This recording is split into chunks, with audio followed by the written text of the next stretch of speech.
to the Daily Dive, fantasyalarm.com. I'm your host, Ray Flowers. In this edition of the Daily Dive, we're going to talk about power. Yeah, we're going to start with a guy who's got tons of power and is always hitting home runs, or at least he used to before late season and career struggles.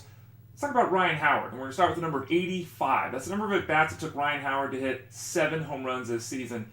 Rather remarkably, that is the fastest time span that it has ever taken for Ryan Howard to get to 7 home runs. Pretty remarkable when you consider all the home run seasons he put up in the past. 85 at-bats getting to those 7 home runs. Now, he is an extremely limited player. He's platooned a lot, not facing lefties. He's been a .220 hitter the last couple of years. But there's also this. The last 2 seasons, he has more home runs than Ryan Braun or Jay Bruce. The last 2 years, he has more RBIs than Todd Frazier. And he also has the same RBI total, by the way, as Giancarlo Stanton. He is still a productive player. 25 home runs, 80 RBIs are still doable for Ryan Howard. In 2016, there's value there. We talk about Evan Gattis, we talk about Chris Carter. You rarely hear people talk about Ryan Howard, who's doing his thing, mashing the ball into the seats with tons of strikeouts and a terrible batting average. The next number is 46. Now, I don't quite understand what's going on here. Let's dig into it real quickly. 46 is the home run pace this season of Jose Altuve. 5'6", 170-pound Jose Altuve. Yeah. Jose Altuve, from 2012 to 2014, never hit more than 7 home runs. He has 8 already this season. He's never hit more than 15 home runs in a season, the total he had last year. He has 8 already this season. Less than 30 games played, he's more than halfway to his full season career best from last year.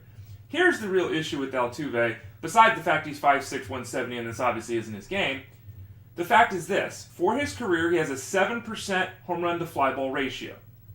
Right now, that mark is 26.7%, meaning it's almost 4 times higher than his career best.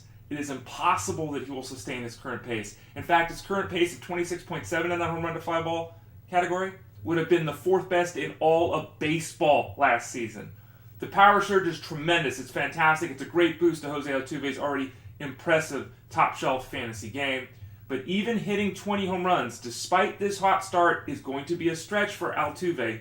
Be very careful that you're not even expecting him to hit 20 home runs. He's going to go over a long period of time without hitting dingers. It's just a fact.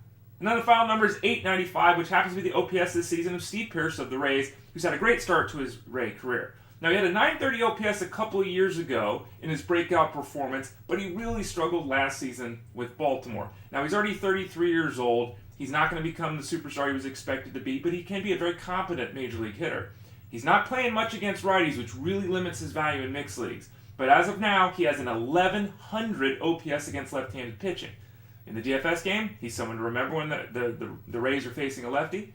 And in a season-long game, if you have the ability to change your lineup on a daily basis, when there's a lefty on the hill, get Pearce in the lineup. He has been crushing them thus far in 2016.